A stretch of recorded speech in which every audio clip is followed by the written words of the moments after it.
नमस्कार। कभी ये सवाल मन में आया है कि जीवन का असली मकसद असली मकसद क्या है? आज हम किसी किताबी फिलॉसफी की बात नहीं करेंगे, बल्कि इसी सबसे बड़े सवाल का एक प्रैक्टिकल जवाब ढूंढेंगे। एक ऐसा जवाब जो हजारों सालों से भारतीय दर्शन की जड़ रहा है। जरा एक पल के लिए सोचिए, ऐसी कौन सी एक चीज है, बस एक चीज, जिसके लिए दुनिया का हर इंसान भाग रहा है, चाहे वो कहीं भी रहता हो, कोई भी हो। सब चाहते क्या है? जवाब बहुत ही सिंपल है, स्थायी सुख।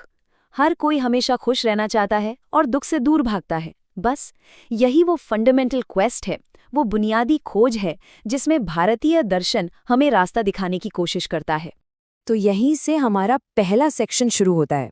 आइए समझते हैं कि सुख की ये खोज और दुख से बचने की ये जो चाहत है, यही इंसान की सबसे गहरी, सबसे बुनियादी प्रेरणा कैसे है। ये समझना बहुत जरूरी है कि भारतीय दर्शन कोई हवाई थ्योरी नहीं है। ये तो इंसान की इसी सबसे गहरी जरूरत का एक प्रैक्टिकल जवाब है। असल में कहें तो ये जीवन जीने की एक कला है। अच्छा, फिलॉसफी के लिए संस्कृत में एक बहुत ही खूबसूरत शब्द है, दर्शन। इसका सीधा सा मतलब है देखना। सिर्फ सोचना या बहस करना नहीं, बल्कि सच्चाई को सीधे सीधे अनुभव करना, उसका साक्षात्कार करना। चलिए अब अगले सेक्शन में चलते हैं और देखते हैं कि ये जो छोटा सा शब्द है दर्शन, ये अपने अंदर कितना गहरा मतलब छिपाए हुए है। देखिए, दर्शन में ना देखने की पूरी प्रक्रिया के 4 हिस्से होते हैं। इसको ऐसे समझिए, जैसे कोई तस्वीर खींच रहा हो तो सबसे पहले है प्रमाण, यानी देखने का जरिया, हमारा कैमरा। फिर है प्रमाता, यानी देखने वाला, फोटोग्राफर। तीसरा है प्रमेय, वो चीज जिसे देखा जा रहा है, हमारा सब्जेक्ट। और आखिर में जब ये तीनों मिल जाते हैं तो जो सही ज्ञान मिलता है उसे कहते हैं प्रमा, मतलब हमारी एकदम परफेक्ट तस्वीर। तो सबसे जरूरी बात यह है कि भारतीय दर्शन सिर्फ पढ़ने या बहस करने की चीज नहीं है। ये तो सच्चाई को सही सही जानने का एक पूरा का पूरा सिस्टम है, एक पूरा टूल किट है। तो अब सवाल ये उठता है कि एक अच्छी पर्पसफुल जिंदगी के लिए इस टूल किट की आखिर जरूरत ही क्यों है?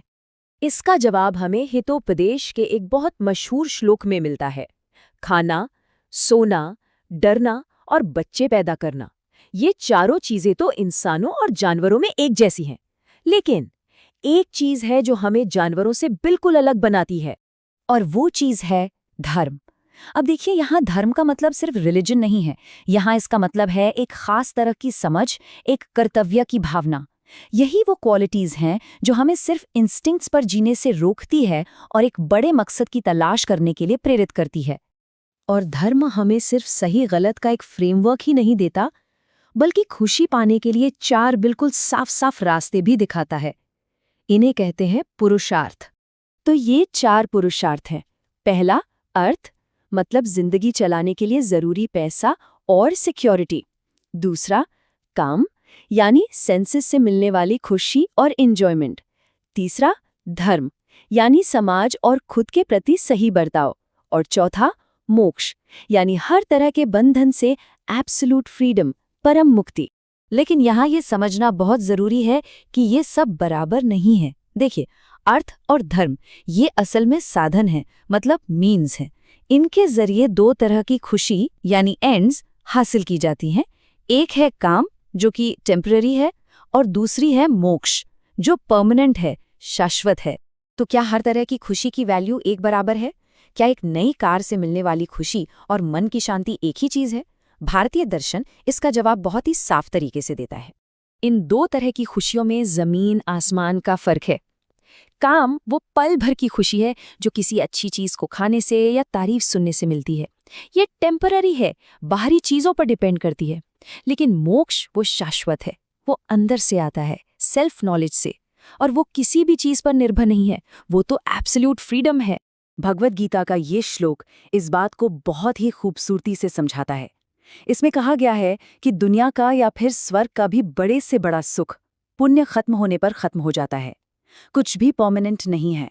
और यही सोच हमें भारतीय दर्शन के सबसे ऊंचे, सबसे परम लक्ष्य की ओर ले जाती है।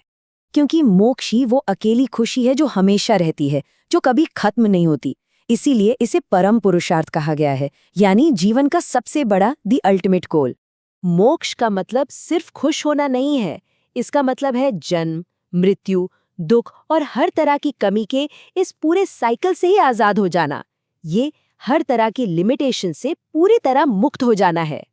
तो भारतीय दर्शन हमें हमेशा की खुशी तक पहुंचने का एक पूरा मैप देता है। असली सवाल तो ये है कि क्या इंसान में उस रास्ते पर चलने की हिम्मत है? ये एक ऐसा सवाल है जो हम सबको खुद से पूछना चाहिए।